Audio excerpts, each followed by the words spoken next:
Why did this thing happen in my life? Why, oh why did this thing happen? Well, let me tell you, it was down to life. Yeah, it wasn't a mystical answer. It wasn't God putting you on a mission. It wasn't, the goddess or something else shoving you in a particular direction.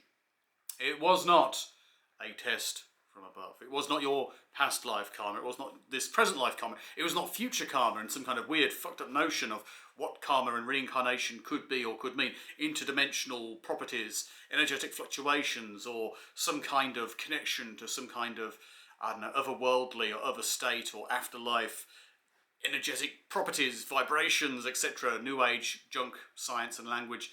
Throw it in here. No need. No need. Sometimes life is far from perfect. And you roll with the punches, as they say. And you get through it.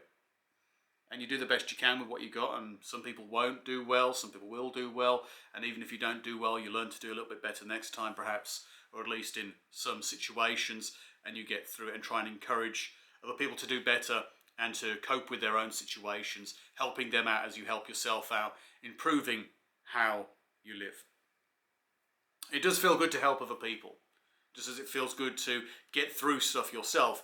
The weight off your shoulders, perhaps even the weight of the world, lifted, and helping others to do the same, to feel so much lighter, to feel so much better with all their burdens, is pretty important. Doesn't mean you're buying your way into heaven or buying yourself a reprieve in terms of your life's karma. It doesn't necessarily mean you're going to reincarnate into a better life or a lower life if you do nothing. Bad things happen to good people just as good things happen to bad people. There is not the perfect justice in the universe because there is no judge and no court. There is simply life. And so these ideas of justice, they seem to be fine, and in parables and the like, it seems to be quite good that, oh, such and such, they did this, they did that, they did the other, and lo and behold, in the end, they ended up with nothing, and sad and gloomy, and then died alone. Wow, great. Life doesn't work that way, at least not in most cases. There isn't the magical remedy for how people live.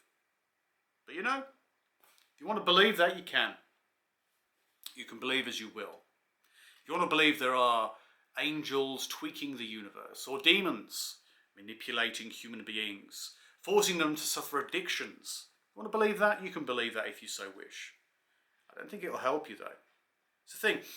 The test of the validity of those ideas should be they have demonstrable assets, traits, attributes is the word I was looking for.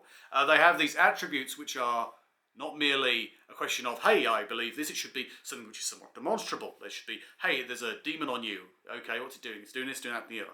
And it's like, okay, can we test that? We test it, and it's like, ooh, that works, brilliant. Or karma, who does this, and past lives, blah, blah, blah, blah, blah, blah, blah. And, it should be easy enough to test how these things work. You would think, or you would hope, if these things had any form of real-world value. The fact is, they don't, and that's where we come to the conclusion that they probably don't exist. Can we know that for 100%? Absolute. Can we get to the point of 99.999%? I'm sure we can, but there's no reason to believe a thing is so. It's not a question of saying that these things are actually demonstrably false. What does that mean, demonstrably false?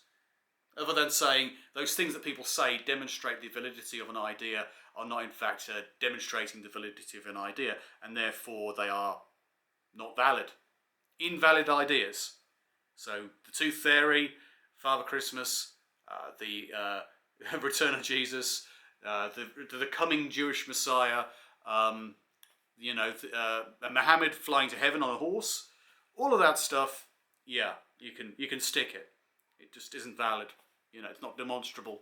It's not something which has been confirmed as being a valid state of ideas. Those ideas are not confirmed as being valid notions within reality. So yeah. Once you reach that point, it all becomes a lot clearer. And I think the cold, hard reality is you don't need that stuff.